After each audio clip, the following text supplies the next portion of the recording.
Zo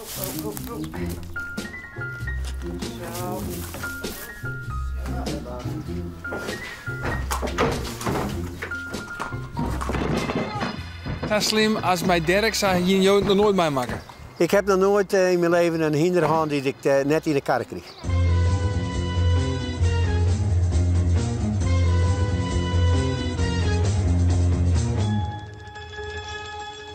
We hebben een probleem. Ja. Een groot probleem. Het is namelijk het meest talentvolle hinder van Friesland. Alleen nog... Hij wil de trailer net op. Dan gaan we dat proberen op te lossen vandaag, toch? Straks ga ik met Dirk aan de gang, ga ik wat grondwerk doen. En dan begin ik hem te laden. En zodra hij gaat laden, zoals ik dat wil, eruit en erin en eruit en erin, dan draag ik het over aan Sjoukje. En die kan zich daarna zelf redden. Maar erin en eruit en erin en eruit, dat is nou echt het probleem, hè? Ja, maar dat ga ik hem leren. En vervolgens gaat Sjoukje dat doen. Oké. Ja? En het is 100% kans op succes. Ik zit op ongeveer zo'n 400, 420, 430 paarden die ik nu geladen heb. En ik zit nog steeds op 100%. Dit halster heeft 5 drukpunten. 2 hiervoor, en 2 hierachter en 1 hieronder. Dus ik doe eerst dit halster om, dan heb ik zelf gewoon veel meer te vertellen. Kan ik veel meer, ja, in ieder geval met mijn basistraining beginnen, zeg maar.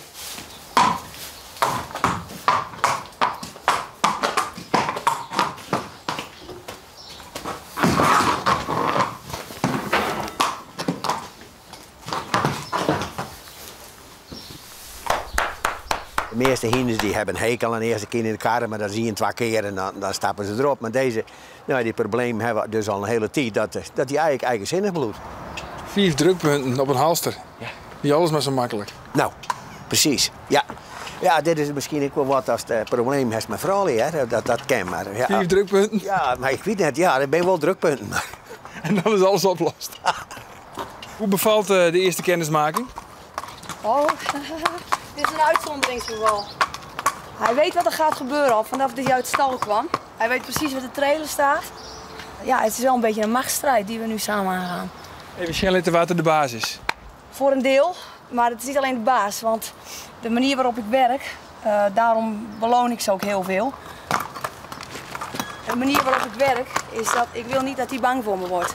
Maar ik wil wel dat hij gruwelijk veel respect voor me heeft. Dus vandaar ook, hij krijgt de tijd om over dingen na te denken. Ik vraag hem iets fatsoenlijk. En dan kan hij me dat fatsoenlijk geven. En doet hij dat niet, dan kiest hij zelf voor meer druk. Dus, maar dit is nog maar het begin hoor, we zijn er nog lang niet.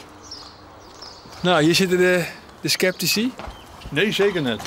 Nee. Nee. Voordeel van de twijfel krijgt ze van mij.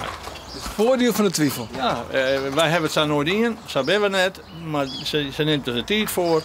En ze communiceren op wat andere manieren dat wij normaal weer doen. Maar ja, dit is een uitzonderlijk hinder. Dus zo. Uitzonderlijke eigenaren. Ik hoop dat het slaagt, maar dan. Nee, Als je naar de koers moet, je moet de hut naar de koers en dan ga je dit allemaal net een tijd. Zij sliepen er nou een soort routine in. Zodat wij dat net kennen. Er zitten maar 4 drukpunten. Ja, niet zeggen, hè. Ik zal maar beneden. Nou, hij is er haast, hè? Hij is er haast. Ja, dit ziet er goed uit, maar dit is nog maar de helft, denk ik. De helft, hè? Ja, dit bottom is nog dicht. En na 2 jaloeren van engelengeduld is het dan eindelijk slaggen. En stiert Dirk buitenzorg op een karre. En dan is het de beurt aan Sjoukje. Ruk, ruk. Ja, goed, wachten. Belonen. Goed zo, naar voren, en stop. Zo, dat is een braaf paard. Til je hand een beetje op, hè, dat hij goed over het schot gaat. Goed zo, braaf. En belonen. Goed zo. Denk je dat het probleem nou echt oplost is? Ja, als je zelf maar gewoon consequent die ding vasthoudt. Nou, als ik maar gewoon die dingen doe die ik nou geleerd heb. Dan, en hij doet gewoon de dingen die hij leert heeft, dan is het volgens mij gewoon klaar. En dan gaat het haast gewoon vanzelf. Dat mocht net, hè, dit? Nee, oh nee, sorry. Straffen, hè? Sorry. Nou, Consequent wezen. Dan met zo'n weekend wegkomen.